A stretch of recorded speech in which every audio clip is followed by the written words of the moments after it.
Assalamualaikum warahmatullahi wabarakatuh. Perkenalkan, kami dari kelompok 4 IPA 2 Bumi Antariksa. Kelompok kami terdiri dari saya sendiri, Dini Husni Muzahro, Venitia Eka Lukitasari, Titi Puspita, dan Rida Iza Maulina. Nah, di sini kita akan membahas tentang gravitasi dan pengaruhnya terhadap kehidupan di bumi. Di dalamnya tersebut kita akan membahas tentang pengertian gravitasi, faktor-faktor gravitasi, dan ayat-ayat yang berkaitan dengan gravitasi. Nah, di sini saya akan sedikit membahas tentang pengertian gravitasi. Apa itu gravitasi? Nah, menurut para ahli, di sini menurut Badan Penerbangan dan Antariksa Amerika Serikat atau disebut dengan NASA, gravitasi adalah gaya tarik sebuah planet yang menarik objek lain ke pusatnya. Dengan gravitasi, seluruh planet di tata surya tetap mengorbit dan mengelilingi matahari dengan baik. Itu menurut NASA. Nah, selanjutnya menurut Galileo. Menurut Galileo, benda-benda yang dijatuhkan di dekat permukaan bumi akan jatuh dengan kecepatan yang sama. Nah, jika hambatan udara dapat diabaikan, gaya yang menyebabkan percepatan ini disebut dengan gaya gravitasi. Ini pengertian dari Galileo. Selanjutnya, pengertian gravitasi adalah salah satu jenis gaya yang dipengaruhi oleh gaya tarik sebuah benda ke pusat benda tersebut. Nah, maka dari itu, pengertian gaya gravitasi bumi adalah gaya tarik-menarik sebuah benda menuju pusat bumi. Nah, contoh gaya gravitasi bumi ketika buah mangga jatuh ke tanah. Nah, maka dapat disimpulkan bahwa gaya gravitasi dipengaruhi oleh ketinggian sebuah benda. Nah, selanjutnya yaitu faktor-faktor gravitasi. Materi selanjutnya ialah fakta-fakta gravitasi di bumi.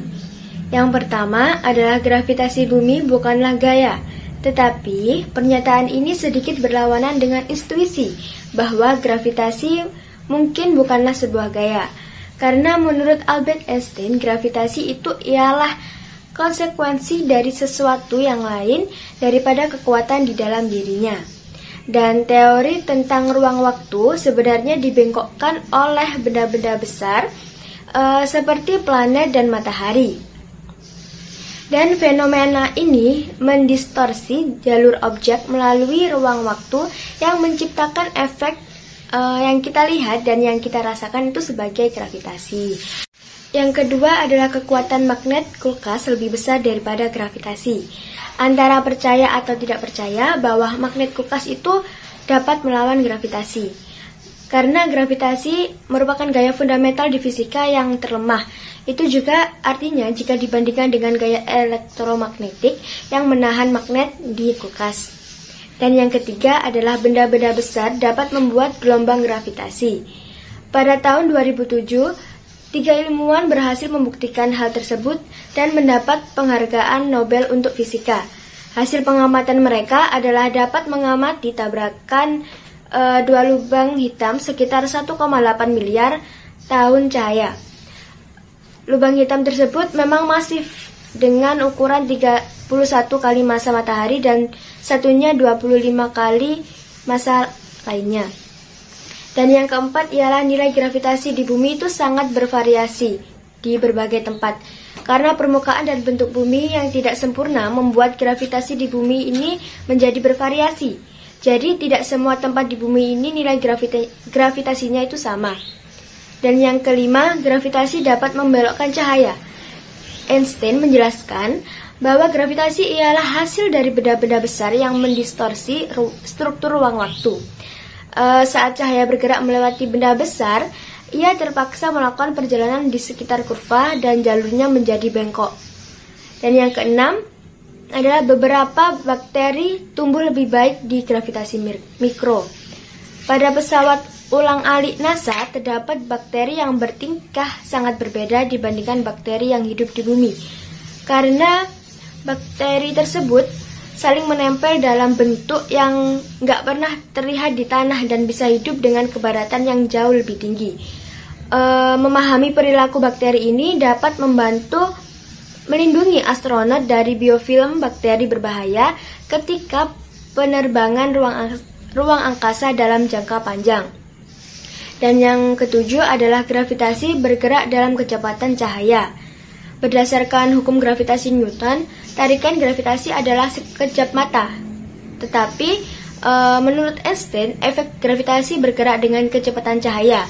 Yang artinya, jika matahari tiba-tiba menghilang, maka kita akan terus mengorbit ruang kosong selama 8 menit. Dan gagasan ini akhirnya dikonfirmasi pada tahun 2002 ketika dilakukan pengukuran kecepatan gravitasi pertama kali.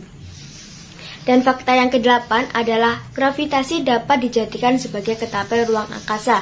Yang dimaksudkan ketapel ini adalah bagaimana memanfaatkan gaya dorong untuk meluncurkan pesawat. Dan yang ke-9 ialah mekanika kuantum dan gravitasi itu sangat bertentangan. Perlu diketahui bahwa mekanika kuantum dan gravitasi itu adalah dua hal yang bertentangan. Mekanika kuantum menjelaskan bagaimana atom, molekul, dan partikel itu saling berinteraksi. Tetapi teori gravitasi Einstein menjelaskan bagaimana alam bekerja dalam skala besar. Dan masalah yang terjadi adalah kedua bidang fisika ini tidak ada kecocokan. Sementara banyak hal yang dilakukan untuk mengatasi masalah ini. Dan ini adalah salah satu tantangan terbesar dunia fisika modern. Yang ke-10 adalah Newton menemukan gravitasi bukan karena kejatuhan apel. Sampai detik ini, banyak orang yang percaya bahwa Newton itu menemukan gravitasi akibat kejatuhan apel. Tetapi ada kajian lain yang menyebutkan bahwa Newton itu tidak kejatuhan apel ketika menemukan gravitasi. Royal Society di London membuat naskah digital asli yang menggambarkan bagaimana Newton itu menyusun teori gravitasi setelah melihat apel jatuh dari pohon. Meskipun nggak ada bukti yang menunjukkan bahwa dia ketiban apel yang tepat di atas kepalanya, tetapi bukti apa yang mengatakan bahwa Newton itu terinspirasi dari apel yang jatuh. Padahal dia tidak meninggalkan catatan perihal hal ini, meskipun ada dokumen yang menunjukkan Newton sedang mengobrol dengan orang lain tentang gravitasi ketika dia sudah tua. Dengan adanya gravitasi di bumi, kita bisa berjalan dengan mudah di bumi.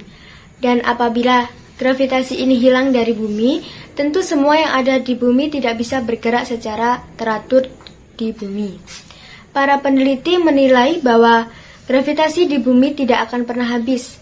Bumi tidak akan merubah massa, sehingga bobot dari bumi juga tidak akan berubah.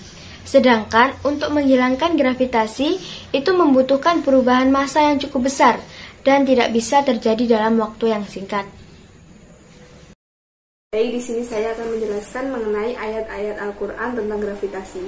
Jadi, jauh sebelum fisikawan mengemukakan pendapat mereka mengenai teori atau hipotesis mereka tentang gravitasi bumi, sekitar 14 abad yang lalu, sebenarnya Al-Quran ini telah turun dan memberi isyarat adanya gravitasi bumi. Namun, penjelasan Al-Quran yang bersifat global ini membuat manusia ini belum menangkap tentang isyarat tersebut. Salah satu ayat Al-Quran yang diteliti sebagai bahan kajian isyarat adanya gravitasi bumi adalah Quran Surah Al-Baqarah, surah kedua, ayat 74, dengan lafal Bismillahirrahmanirrahim, Inna minha lama yahbitu min khosyatillah, yang artinya, dan ada juga yang meluncur jatuh karena takut kepada Allah. Selanjutnya pada ayat yang lain, yaitu Quran Surah Al-Baqarah, surah kedua, ayat 38, Allah Subhanahu wa Ta'ala berfirman, A'udzubillahi minasyaitonirrajim. Bismillahirrahmanirrahim. Qul nahbitu minha jami'a fa imma yatiyannakum minni hudan faman tabi'a hudaya fala khaufun 'alaihim wala hum yahzanun. Shadaqallahul azim. Yang artinya, kami berfirman, turunkanlah kamu semua dari surga. Kemudian jika benar-benar datang petunjukku kepadamu, maka barang siapa mengikuti petunjukku, tidak ada rasa takut pada mereka dan mereka tidak bersedih hati. Jadi kesimpulannya adalah semua materi, semua penemuan yang ada di bumi ini sebenarnya telah tertulis dalam mushaf Al-Quran. Namun manusia ini karena terbatas akalnya, maka membutuhkan waktu untuk menemukan atau memperjelas dari isyarat-isyarat tersebut. Selanjutnya kami akan menyampaikan media pembelajaran yang kami gunakan untuk menerangkan atau menyampaikan diskusi kami tentang materi gravitasi bumi ini. Kami menggunakan media pembelajaran seperti ini. Nah, media ini sangat simpel sekali dan untuk biayanya sangat murah sekali dan barang-barangnya itu ada di sekitar kita.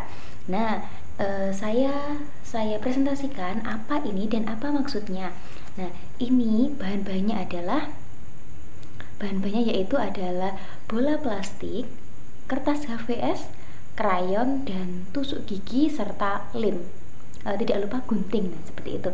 Nah, bisa dibayangkan ya ini bagaimana cara membuatnya. Iya, secara garis besar cara punya adalah pertama-tama kita akan menyiapkan alat-alatnya dulu, lalu kita warnai bola plastiknya. Bisa pakai bola plastik yang tidak terpakai ya, atau punyanya adiknya atau yang lain. Lalu bolanya diwarna, bisa pakai cat atau bisa pakai krayon ataupun yang lain yang sepertinya bisa menempel pada permukaan bola plastik tersebut. Mengapa kok memilih bola plastik? Karena menurut kami bumi itu bulat tepat, jadi kami memilih media bola untuk menggambarkan bumi tersebut. Nah, mengapa kok diwarna dengan warna biru? Karena warna biru menunjukkan warna laut, karena 2/3 dari bumi adalah laut. Lalu setelah itu ngapain? Setelah itu adalah membuat peta bumi seperti ini, peta gambaran kasar. Mohon maaf gambarannya tidak sebagus yang di peta. Nah, intinya kita menggambar di kertas HVS, menggambar permukaannya ini, bisa menyontoh di peta, lalu kita warnai sesuai yang ada di peta. Misalkan kalau untuk hijau untuk dataran rendah dan untuk kuning untuk dataran yang lebih tinggi. Nah, seperti itu. Ada petunjuknya juga di peta. Nah, setelah itu kita urutkan, oh ini benua benua Asia, ini benua Afrika, benua Australia, dan selanjutnya seperti itu. Nah, apa maksudnya dari orang-orang yang kami tempelkan di sini? Yaitu menandakan bahwa gravitasi itu bisa menarik apapun yang ada di sekelilingnya. Gravitasi bumi, tanpa gravitasi bumi kita akan melayang-layang di udara. Bisa hewan, bisa tumbuhan, bisa rumah, bisa kita sendiri, bisa pegunungan yang besar sekalipun, bisa mobil, itu semuanya tertarik dengan bumi. Kita ambil contoh buah, kalau itu buahnya itu jatuh dari bawahnya itu jatuhnya ke bawah gitu. Jadi itu bukti bahwa bumi itu punya gaya magnet, gaya gravitasi yang menarik kita tetap berada di permukaannya. Jadi kita bisa berjalan ataupun beraktivitas di atasnya. Selanjutnya, setelah kita menggambar dan mewarnai, kita gunting. Setelah digunting, kita tempelkan di bola plastiknya. Kita tempelkan dengan hati-hati karena permukaannya itu bulat, jadi sulit untuk ditempelkan. Nanti hasilnya ya seperti ini. Hasilnya agak kurang cantik. Pakai lemnya bisa pakai lem lilin yang dibakar ataupun lem yang lain, asalkan bisa merekat seperti itu. Nah, jadi kami memilih media seperti ini karena menurut kami adalah paling mudah untuk dipahami, yaitu benda-benda yang ada di atasnya ini bisa tertarik ke bumi. Jadi media ini menurut kami sangat cocok untuk media pembelajaran pada pertemuan kali ini. Nah, untuk penggunaannya cukup hanya diputar-putar seperti ini, dan dijelaskan, oh ini objek apa, ini objek apa, ini objek apa, dan semuanya itu tertarik dengan bumi. Seperti itu. Setelah itu, objeknya kita beri lem juga. Kita beri lem pada tusuk giginya, lalu ditempelkan ke objek gambar. Setelah itu tusuk giginya ditancapkan ke bola plastik. Nah, dan disusun seperti ini. Jadi tadi menggambarnya double, menggambar peta dan juga menggambar objeknya, bebas objeknya apa saja, yang penting bisa terpahami oleh yang membaca. Seperti itulah ditancapkan dan sudah jadi, hanya sepraktis itu. Nah, itu tadi pemaparan materi dari kami, pemateri kelompok 4 IPA 2 Bumi dan Antariksa kelas 5C, Fakultas Tarbiyah dan Ilmu Keguruan UIN Sayyid Ali Rahmatullah Tulungagung. Nah, kesimpulannya adalah gaya gravitasi adalah gaya tarik ke pusat bumi. Tanpa gaya itu kita tidak bisa melayang-layang di udara, ataupun bukan hanya kita saja, semua objek yang ada di bumi atau yang ada dalam media pembelajaran tadi semua akan melayang-layang di udara. Perlu diketahui, gaya gravitasi itu adalah 6,67 kali 10 sampai 11 Newton yang dapat menarik kita seberat apapun kita tertarik ke permukaan bumi. Bahkan bulan yang berada di luar angkasa pun juga tertarik dengan bumi dan juga mengorbit bumi. Nah, perlu diketahui juga gaya gravitasi bumi itu tidak sama di tempat satu dengan tempat yang lain, karena bumi itu permukaannya bulat, jadi tidak sama antara besar gravitasi yang sini sama yang sini, seperti itu. Dan untuk ayat-ayat gaya gravitasi ini sebenarnya sudah ada sejak zaman dulu, tapi manusia itu belum mengenal secara menyeluruh gitu, hanya global. Nah, setelah kepemimpinan Umar bin Khattab, nah terus ada pengembangan ilmu tafsir dan lain-lain, gaya gravitasi ini menjadi lebih populer dan lebih dikenal oleh masyarakat. Oke, sekian dari kami selaku kelompok 4 mata kuliah IPA 2 Bumi dan Antariksa. Kami banyak sekali kekurangan. Apabila kami masih ada kekurangan, kami mohon kritik dan saran yang membangun. Dari kami cukup sekian. Upsikum wa nafsi bitaqwallah. Wassalamualaikum warahmatullahi wabarakatuh.